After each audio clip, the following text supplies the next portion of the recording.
बोंदू अशोक खरातचा आज ईडी ताबा घेणार, सूत्रांची माहिती. अशोक खरातला आज सिन्नर न्यायालयात करणार हजर. बोंदू खरातचा होता परदेशात पलायनाचा प्लॅन. खरात प्रकरणी अजून एक धक्कादायक खुलासा. अटकेपूर्वी बनावट खात्यांमधून खरातचे संशयास्पद व्यवहारही. नीट पेपरफुटी प्रकरणातील आणखी एक अपडेट. जय महाराष्ट्रच्या हाती. महाराष्ट्रातील आणखी एक मोठं कोचिंग सेंटर सीबीआयच्या रडारवर.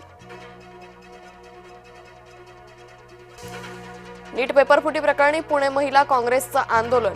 शिक्षण मंत्री धर्मेंद्र प्रधान यांच्या हकालपट्टीची मागणी. विद्यार्थ्यांना नुकसान भरपाई देण्याचीही मागणी.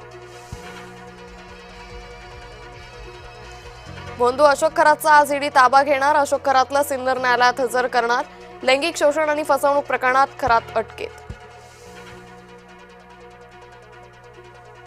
शासकीय बैठकांसंदर्भात राज्य सरकारचा मोठा निर्णय. मुंबई बाहेरील मंत्र्यांना बैठकांसाठी यायची गरज नाही. मुंबई बाहेरील मंत्र्यांना बैठकांना ऑनलाईन उपस्थित राहण्याच्या सूचना, सूत्रांची माहिती.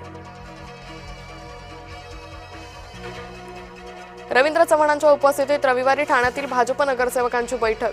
ठाणे महानगरपालिकेत महासभेवेळी शिवसेना भाजप नगरसेवकांमध्ये झाली होती खडाजंगी. शिवसेना भाजपमधील वादाच्या पार्श्वभूमीवर भाजप नगरसेवकांचं मंथन.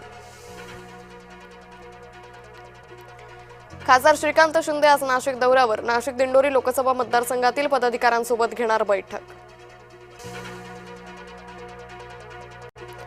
परभणी हिंगोली विधान परिषद आमदार राष्ट्रवादीचा. दोन्ही जिल्ह्यात आमचीच सर्वात जास्त सदस्य संख्या.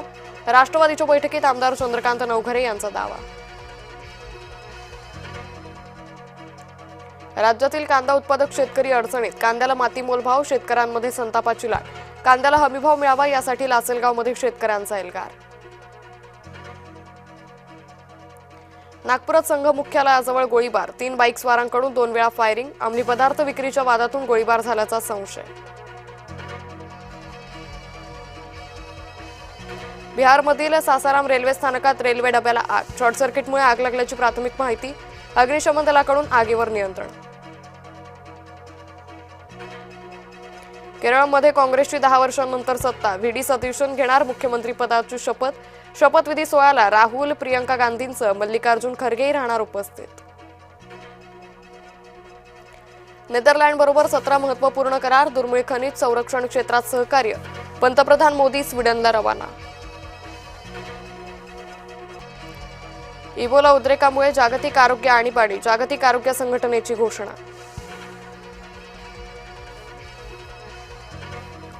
दिल्लीचा राजस्थानवर 5 विकेट्सनं विजय. दिल्लीच्या प्ले ऑफच्या आशा कायम.